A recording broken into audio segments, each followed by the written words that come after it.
Hello friends, welcome to April Investments. Please read the disclaimer before proceeding to the video content. இந்த வீடியோல iFinance IPO ஓட complete analysis பத்தி பார்க்கலாம். நான் banking financial கம்பெனியான இந்த company வந்து 1993ல இன்கார்பரேட் பண்ணிருக்காங்க. அண்ட் இவங்க பாத்தீங்கன்னா மைக்ரோ ஸ்கேல் MSMEஸ்க்கு secured and unsecured small business loans provide பண்ணிட்டு இருக்காங்க.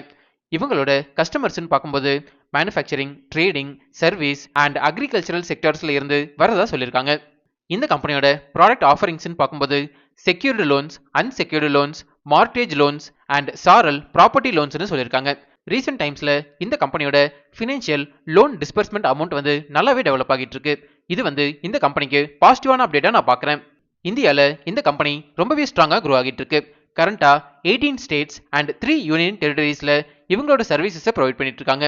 இது வரைக்கும் 5.86 lakhs கஸ்டமர்ஸுக்கு இவங்களோட சர்வீசஸை ப்ரொவைட் பண்ணியிருக்கிறதா சொல்லியிருக்காங்க. லாஸ்ட் ஃபினான்ஷியல் இயர்ல பார்க்கும்போது இந்த கம்பெனில 5724 ஃபுல் டைம் எம்ப்ளாயீஸ் ஒர்க் பண்ணிட்டு இருக்காங்க. நெக்ஸ்ட் பிசினஸ் ரெவன்யூ பத்தி பார்க்கலாம். ஃபினான்ஷியல் இயர் 25ல பார்க்கும்போது ரிப்பீட் லோன்ஸை விட ஃப்ரெஷ் லோன்ஸ் டிஸ்பர்ஸ்மெண்ட் அமௌண்ட் வந்து நல்லாவே டெவலப் ஆகியிருக்கு. இது வந்து இந்த கம்பெனிக்கு பாசிட்டிவான அப்டேட்டா நான் பார்க்குறேன். அண்ட் இவங்களோட ரேட் ஆஃப் இன்ட்ரெஸ்ட் பார்த்தீங்கன்னாலும் ரிமைனிங் பேர்ஸோட கம்பேர் பண்ணும்போது ரொம்பவே அதிகமாக இருக்கு. இது வந்து மக்களுக்கு நெகட்டிவான பாயிண்டா இருந்தாலும் இந்த கம்பெனிக்கு பாசிட்டிவான அப்டேட்டா நான் பார்க்குறேன். ஓவரால் இந்த கம்பெனியோட பிசினஸ் போர்ட்ஃபோலியோ வந்து நியூட்ரலா டெவலப் ஆகிட்டு இருக்கு. நெக்ஸ்ட் ஃபினான்ஷியல் இன்ஃபர்மேஷன் பத்தி பார்க்கலாம். இந்த கம்பெனியோட assets, total income, profit after tax, net worth, reserves and surplus free cash flow வந்து இயர் ஆன் இயர் கேட்டகரியில ஸ்ட்ராங்கா டெவலப் ஆகிட்டு இருக்கு. ப்ராஃபிட் ஆஃப்டர் டாக்ஸ் பார்க்கும்போது ஃபினான்ஷியல் இயர் 25ல 175.25 crores அளவுக்கு பதிவு பண்ணியிருக்காங்க. அண்ட் ஃப்ரீ கேஷ் ஃப்ளோ பார்க்கும்போது 1621.08 crores வரைக்கும் பதிவு பண்ணியிருக்காங்க. டோட்டல் பாரோயிங்ஸ் இன்க்ரீஸ் ஆகிறது இந்த கம்பெனிக்கு ஸ்லைட் நெகட்டிவான பாயிண்டா இருந்தாலும் ஓவரால் ஃபினான்ஷியல் இன்ஃபர்மேஷன் வந்து பாசிட்டிவா டெவலப் ஆகிட்டு இருக்கு. நெக்ஸ்ட் பிரைஸ் வேல்யூஷன் பத்தி பார்க்கலாம். அதாவது இந்த ஐபிஓல அட்ராக்டிவ் வேல்யூஷன்ல வர்றாங்களான்னு செக் பண்ணலாம். இந்த பிரைஸ் வேல்யூஷன் கால்குலேட் பண்றதுக்கு நம்ம யூஸ் பண்ற ஒன் ஆஃப் தி மெத்தட் வந்து price to earnings ratio calculation. ஒரு ஸ்டாக்கோட PE ரேஷியோ கால்குலேட் பண்றதுக்கு 2 இன்புட்ஸ் தேவைப்படும். இதுல ஃபர்ஸ்ட் இன்புட் வந்து ஐபிஓ பிரைஸ். இந்த ஐபிஓவோட லோயர் பிரைஸ் பேண்ட் 122 rupeesனு சொல்லியிருக்காங்க. அண்ட் ஹையர் பிரைஸ் பேண்ட் வந்து 129 rupees per shareனு சொல்லியிருக்காங்க. இது வந்து டிமாண்டபிள் மெயின் போர்டு ஐபிஓ அப்படிங்கிறதுனால ஹையர் பிரைஸ் பேண்டை நம்ம கன்சிடரேஷனுக்கு எடுத்துக்கலாம். அண்ட் செகண்ட் இன்புட் வந்து earnings per share. இந்த EPSனா என்ன, இதோட அப்ளிகேஷன் என்ன, அண்ட் இதை எப்படி கால்குலேட் பண்றது அப்படிங்கிற டீடைல் வீடியோ நம்ம சேனல்ல நான் ஆல்ரெடி பப்ளிஷ் பண்ணியிருக்கேன். அந்த வீடியோவை பார்க்கணும்னா நம்ம ஏப்ரல் இன்வெஸ்ட்மெண்ட்ஸ் யூடியூப் சேனல்ல EPS explanation in Tamil by April இன்வெஸ்ட்மெண்ட்ஸ்னு போடுங்க, நம்ம வீடியோ வரும். இந்த கம்பெனியோட earnings per share வந்து ஃபினான்ஷியல் இயர் 25ல 9.51 rupeesனு சொல்லியிருக்காங்க. ஃபினான்ஷியல் இயர் 23 அண்ட் 24ல இந்த கம்பெனியோட EPS வந்து நல்லாவே டெவலப் ஆகியிருக்கு. பட் 25ல ஸ்லைட்டா டிப் ஆகியிருக்கு. இந்த ரெண்டு இன்புட்ஸை யூஸ் பண்ணி ஸ்டாக்கோட PE ரேஷியோ கால்குலேட் பண்ணீங்கன்னா 13.56 வரும். இப்போ இந்த ஸ்டாக் PE ரேஷியோவை நான் பேங்கிங் ஃபினான்ஷியல் கம்பெனிஸோட இண்டஸ்ட்ரி ஆவரேஜ் PE ரேஷியோவோட கம்பேர் பண்ணலாம். இண்டஸ்ட்ரி ஆவரேஜ் PE ரேஷியோ வந்து 19.70னு சொல்லியிருக்காங்க. இண்டஸ்ட்ரி ஆவரேஜ் PE ரேஷியோவோட கம்பேர் பண்ணும்போது ஸ்டாக் PE ரேஷியோ வந்து கம்மியாக தான் இருக்கு. இந்த ரீசனால அட்ராக்டிவ் வேல்யூஷன்ல வர்றாங்கன்னு புரிஞ்சுக்கலாம். நம்ம டெலிகிராம் சேனலோட டிஸ்கிரிப்ஷன் வந்து இப்படிதான் மென்ஷன் ஆகிருக்கும். கரண்டா நம்ம டெலிகிராம் சேனல்ல 8104 சப்ஸ்கிரைபர்ஸ் இருக்காங்க. இன்கேஸ் நீங்க ஃபேக் டெலிகிராம் சேனல்ல ஜாயின் பண்ணிருந்தீங்கன்னா அதுல இருந்து எக்ஸிட் பண்ணிக்கோங்க. இந்த சப்ஸ்கிரைபர்ஸ் கவுண்டை நான் டெய்லி பேசிஸ்ல அப்டேட் பண்ணிட்டே இருப்பேன், நீங்க ரெஃபர் பண்ணிக்கோங்க. நெக்ஸ்ட் ஃபண்டமெண்டல் பாராமீட்டர்ஸ் பத்தி பார்க்கலாம். இந்த கம்பெனியோட டோட்டல் அசெட்ஸ் வந்து இயர் ஆன் இயர் கேட்டகரியில ஸ்ட்ராங்கா டெவலப் ஆகிட்டு இருக்கு. அண்ட் ஈல்டு பர்சன்டேஜ் பாத்தீங்கன்னாலும் ஃபினான்ஷியல் இயர் 25ல 26.53% அளவுக்கு மெயின்டைன் பண்றாங்க. அண்ட் ஃபண்டமெண்டல் பாராமீட்டர்ஸ் ஆன டெப்ட் டு ஈக்விட்டி ரேஷியோ வந்து ஃபினான்ஷியல் இயர் 25ல 2.73 மெயின்டைன் பண்றாங்க. ஜெனரலா டெப்ட் டு ஈக்விட்டி ரேஷியோ வந்து 1 or 1க்கு கீழே இருந்தாதான் ஃபண்டமெண்டலி ஸ்ட்ராங் கம்பெனின்னு நான் சொல்லியிருக்கேன். And return on equity ROE percentage வந்து ஃபினான்ஷியல் இயர் 25ல 12.12% மெயின்டைன் பண்றாங்க. And return on total assets வந்து ஃபினான்ஷியல் இயர் 25ல 3.13% மெயின்டைன் பண்றாங்க. ஜெனரலா இந்த ரெண்டு பாராமீட்டர்ஸுமே 15%க்கு மேல இருந்ததுன்னா ஃபண்டமெண்டலி ஸ்ட்ராங் கம்பெனின்னு நான் சொல்லியிருக்கேன். அண்ட் பேங்கிங் செக்டர்ஸ் அனலைஸ் பண்ணும்போது நம்ம யூசுவலாவே gross and net NPA ratio பார்க்கணும். கிராஸ் NPA ரேஷியோ வந்து ஃபினான்ஷியல் இயர் 25ல 24 கம்பேர் பண்ணும்போது அதிகமாக இருக்கு. அண்ட் நெட் NPA ரேஷியோ பாத்தீங்கன்னாலும் ஃபினான்ஷியல் இயர் 24 கம்பேர் பண்ணும்போது 25ல அதிகமாக இருக்கு. இது வந்து நெகட்டிவான பாயிண்ட்னு புரிஞ்சுக்கலாம். பிகாஸ் எப்பவுமே NPA ரேஷியோ வந்து இயர் ஆன் இயர் கேட்டகரியில ரெடியூஸ் ஆகிட்டே தான் இருக்கணும்.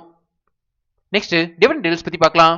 இது வரைக்கும் இந்த கம்பெனி எந்த டிவிடெண்டுமே கொடுத்ததில்ல. நெக்ஸ்ட் பியர் அனாலிசிஸ் பத்தி பார்க்கலாம். நான் பேங்கிங் ஃபினான்ஷியல் கம்பெனி செக்டார்ல இந்த கம்பெனிக்கு லிஸ்டட் பேர்ஸ்னு பார்க்கும்போது SBFC Finance Limited and 5 Star Business Finance Limited இவங்களோட லிஸ்டட் பேர்ஸ் கூட கம்பேர் பண்ணும்போது ரெவன்யூ ஃப்ரம் ஆபரேஷன்ஸ்ல இந்த கம்பெனி செகண்ட் பொசிஷன்ல இருக்காங்க அண்ட் ஃபண்டமெண்டல் பாராமீட்டர்ஸ்ல கம்பேர் பண்ணும்போதும் செகண்ட் பொசிஷன்ல இருக்காங்கன்னு புரிஞ்சுக்கலாம். நெக்ஸ்ட் இண்டஸ்ட்ரியல் அனாலிசிஸ் பத்தி பார்க்கலாம். இந்தியாவோட நான் பேங்கிங் ஃபினான்ஷியல் கம்பெனி செக்டர் வந்து இயர் ஆன் இயர் கேட்டகரியில மாடரேட்டா க்ரோ ஆகிட்டு இருக்கு. இந்தியாவோட ரிட்டைல் growth பாத்தீங்கன்னா ஃபினான்ஷியல் 27ஓட ப்ரொஜெக்ஷன் படி பார்க்கும்போது 13 to 15% அளவுக்கு டெவலப் ஆகிறதுக்கான பொட்டன்ஷியல் இருக்கிறதா சொல்லியிருக்காங்க. நெக்ஸ்ட் ரிஸ்க் ஃபேக்டர்ஸ் பத்தி பார்க்கலாம். நான் அனலைஸ் பண்ண வரைக்கும் இந்த கம்பெனில 2 இம்பார்ட்டன்ட் ரிஸ்க் ஃபேக்டர்ஸ் இருக்கு. இதுல ஃபர்ஸ்ட் ரிஸ்க் ஃபேக்டர் வந்து ஃபினான்ஷியல் 25ல இந்த கம்பெனியோட அட்ரிஷன் ரேட் வந்து 65% சொல்லியிருக்காங்க. இது வந்து ரொம்பவே அதிகமான அட்ரிஷன் ரேட்னு புரிஞ்சுக்கலாம். ஜெனரலா அட்ரிஷன் ரேட் வந்து 10%க்கு கீழே இருந்ததுன்னா ஸ்ட்ராங்கான கம்பெனின்னு புரிஞ்சுக்கலாம். அண்ட் செகண்ட் ரிஸ்க் ஃபேக்டர் பார்க்கும்போது இந்த நான் பேங்கிங் ஃபினான்ஷியல் செக்டர் வந்து ரொம்பவே காம்படிட்டிவ் பிசினஸா டெவலப் ஆகிட்டு இருக்கு. ஸோ பியர் ப்ரெஷர்னால மார்ஜின் எஃபெக்ட் ஆகிறதுக்கான சான்சஸ் அதிகமா இருக்குதுன்னு புரிஞ்சுக்கலாம். Next objects of the offer பத்தி பார்க்கலாம். இந்த ஐபிஎல்ல இருந்து ஜெனரேட் ஆகிற ஃபண்ட்ஸை இந்த கம்பெனியோட கேபிட்டல் எக்ஸ்பெண்டிச்சர் ரெக்யர்மெண்ட்ஸ்க்கு யூஸ் பண்ண போறதா சொல்லியிருக்காங்க. நெக்ஸ்ட் ஐபிஓ டீடைல்ஸ் பத்தி பார்க்கலாம். இந்த ஐபிஓ வந்து 9th February சப்ஸ்கிரிப்ஷனுக்கு ஓபன் ஆகுது அண்ட் 11th க்ளோஸ் ஆகுது.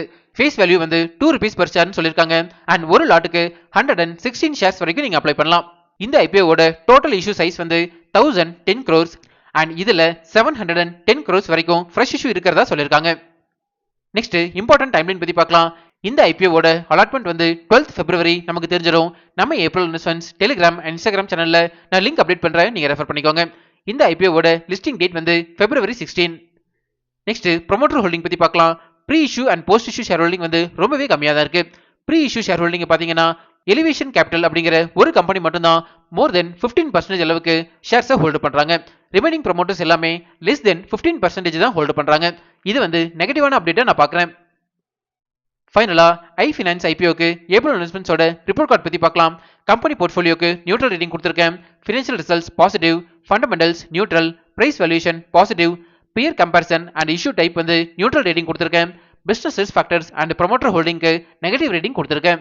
கரண்டா இந்த ஐபிஓ வந்து ₹1 பாசிட்டிவ் ஜிஎம்பியில் ட்ரேட் ஆகிட்டு இருக்கு.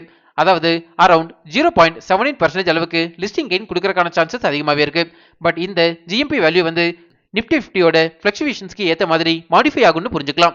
இந்த ஜிஎம்பி வேல்யூவோட டைம் டு டைம் அப்டேட்ஸை நம்ம டெலிகிராம் சேனல்ல நான் ஷேர் பண்ணிட்டே இருப்பேன், நீங்க ரெஃபர் பண்ணிக்கோங்க.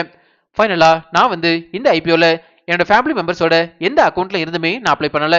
பிகாஸ் ஜென்ரலாவே பேங்கிங் செக்டர் சைட் நான் அதிகமாக இன்வெஸ்ட் பண்ண மாட்டேன் அண்ட் இவங்களோட ஜிஎம்பி பாத்தீங்கன்னாலும் ரொம்பவே கம்மியாக தான் இருக்கு.